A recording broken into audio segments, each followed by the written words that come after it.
24 گھنٹے کی زندگی میں بھائیو جھوٹ خاص طور پر زندگی سے ہم نکال دیں، جھوٹ نہ بولیں اور ایک کسی کو دھوکہ نہ دیں۔ میرے نبی نے فرمایا میرا امتی ہر گناہ کر سکتا، دو نہیں کر سکتا، ایک جھوٹ کبھی نہیں بولے گا، ایک دھوکہ کبھی نہیں دے گا۔ تم جھوٹ نہ بولیں، دھوکہ نہ دیں، ظلم نہ کریں، زیادتی نہ کریں۔ ظلم و زیادتی سے اللہ کا غضب حرکت میں آ جاتا ہے۔ میرے نبی نے فرمایا من آذا ذمیا فقد آذانی، جس نے کسی غیر مسلم کو بھی دکھ پہنچایا تو اس نے مجھے دکھ پہنچایا، جس نے کسی غیر مسلم کو دکھ پہنچایا اس نے مجھے دکھ پہنچایا۔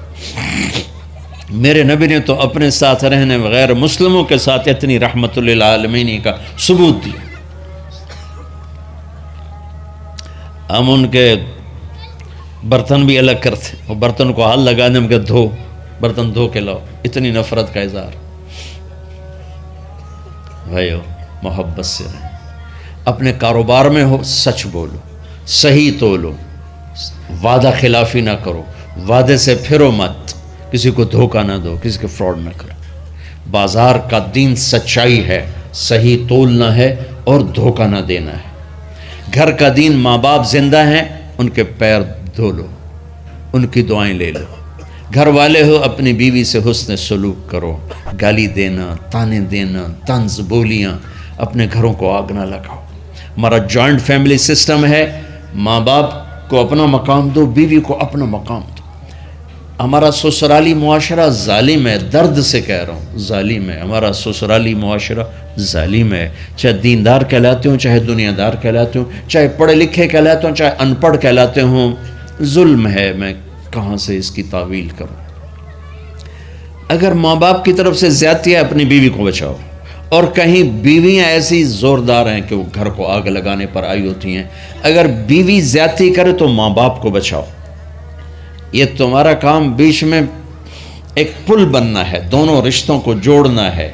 جس طرف بہنوں کی طرف سے زیادتی ہے بیوی کو بچاؤ، بیوی کی طرف سے اپنے دوسرے رشتوں کو بچاؤ۔ ہم اس میں افراط ہوتا یعنی کمی زیادتی کا شکار ہیں۔ کچھ ماں باپ کے پریشر میں بیویوں پر ظلم ڈھا دیتے ہیں، اور کچھ بیویوں کے پریشر میں ماں باپ کو ذلیل کر دیتے ہیں۔ یہ دونوں انسانیت سے دور کی چیزیں ہیں۔ بھائیو اپنے نبی کی زندگی پڑھو اللہ کو۔ میرے نبی کی ایک حدیث سناؤں، میرے نبی نے فرمایا یہ جو میرے مدینے والے لوگ ہیں نا، یہ بڑے اچھے ہیں۔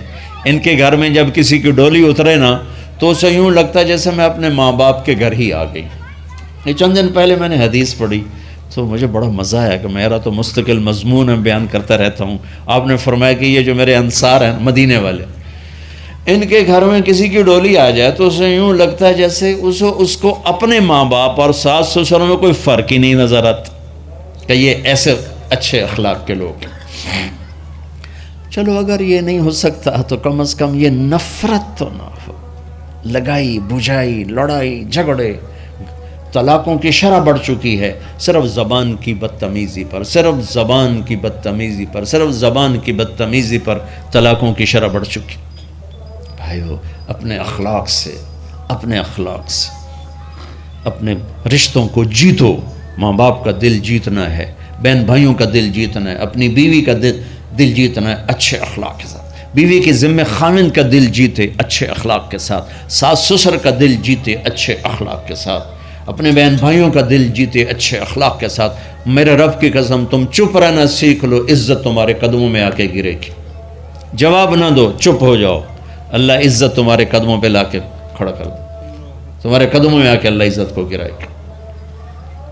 اولاد کو عزت دو، اولاد کو عزت دو، اولاد کو عزت دو، ان کو ٹائم دو، پھر یہ ساری زندگی تمہارے غلام بنیں گے۔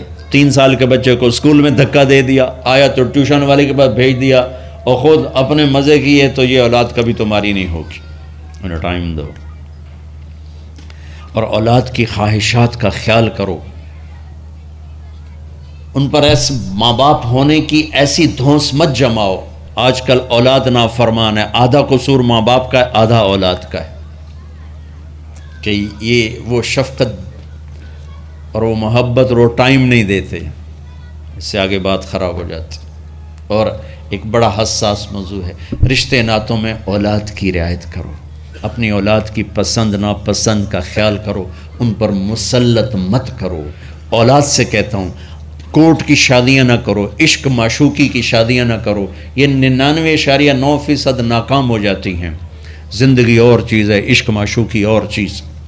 اپنے ماں باپ کی دعائیں برکتیں لے کر شادی کرو۔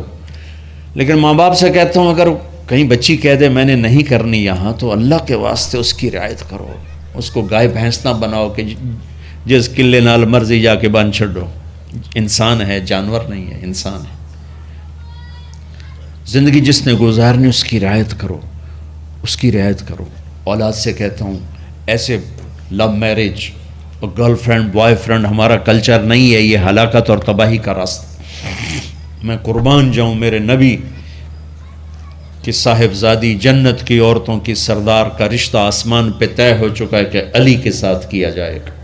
خبر آ چکی، جبریل آ چکے ہیں کہ یا رسول اللہ فاطمہ علی کے لیے ہے، اور حضرت علی رشتے کا پیغام لے کر آئے ہیں، اور آپ فرما رہے ہیں انشاءاللہ۔ ہاں نہیں کی، کہا انشاءاللہ۔ ہاں تو ہو چکی ہے، انشاءاللہ۔ ہاں کیوں نہیں کی؟ ہاں ہو چکی۔ آپ کو سبق سکھانے کے، ہمیں شریعت سکھانے کے۔ گھر تشریف لے گئے، فاطمہ بیٹی علی کا رشتہ آیا ہے، ہاں کر دوں۔ اللہ اکبر۔ جب جبریل آ کے بتا چکے ہیں کہ یہ رشتہ ہو چکا ہے آسمانوں پر، اللہ نے کہہ دیا ہے کہ فاطمہ علی کا کے ہاتھ میں دی جائے گی، پھر یہ کیوں پوچھ رہے ہیں بیٹی علی کا رشتہ آیا ہے، ہاں کر دوں؟ ہمیں سکھانے کی کہ کتنی بچیاں سسک کے زندگی گزار دیتی ہیں، ماں پیو زبردستی کر دیتے، کتنے بچے سسک کے زندگی گزار دیتے ہیں کہ ماں باپ زبردستی کر دیتے۔ بھائیو اللہ کے واسطے شریعت پڑھو، دین پڑھو، نبی کی زندگی پڑھو۔ حضرت فاطمہ رضی اللہ تعالیٰ عنہ کا انکار کرنا تھا، کیا خیر آج کل کی شریف بچی بیچاری چپ کر کے کہتی ٹھیک ہے جی میں ماں پیو دی مرضی۔ تو فاطمہ جیسی ہستی کوئی تصور کر سکتا ہے؟ کہیں گی نہیں، وہاں سے اقرار ہی تھا، لیکن ہمیں پیغام دینا تھا، سکھانا تھا کہ یا رسول اللہ جیسے آپ مرضی۔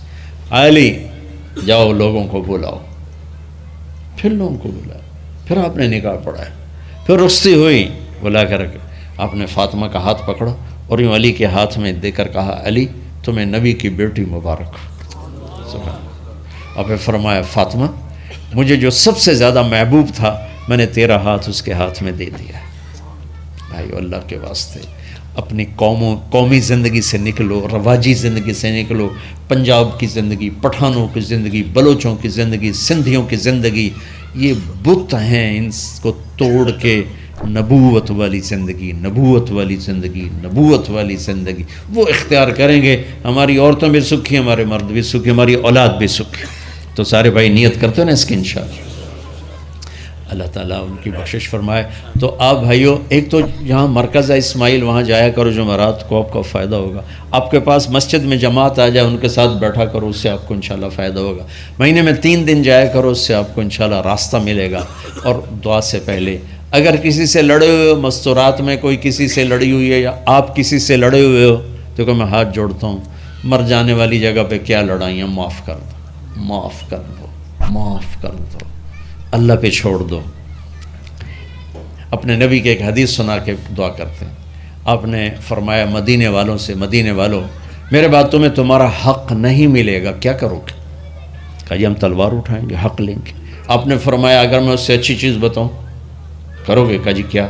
کہا حق کے لیے لڑائی نہ لڑنا، چھوڑ دینا اور حوض کوثر پہ آ جانا، سارے پورے کروا دوں۔ اب یہ وعدہ مدینے والوں کے ساتھ نہیں ہے، یہ وعدہ ہر اس امتی کے ساتھ ہے جو جھگڑے سے بچنے کے لیے حق چھوڑ دے۔ اپنا حق لو، کوشش کرو، لیکن اگر لڑائی کی شکل ہے واپس ہو جاؤ کہ یا رسول اللہ آپ کے حوالے۔ آپ نے مدینے والوں میں ہمیں بھی شامل کیا ہے، جس کا حق مارا جائے اور لڑے نہیں، چھوڑ دے، صبر کر جائے، میرے انتظار کر آنکھیں بند ہونے کا کہ میرا نبی تیرا وکیل ہوگا اور اللہ جج ہوگا، ان ویکھیا فیصلہ کہندہ ہوندہ ہے۔ پھر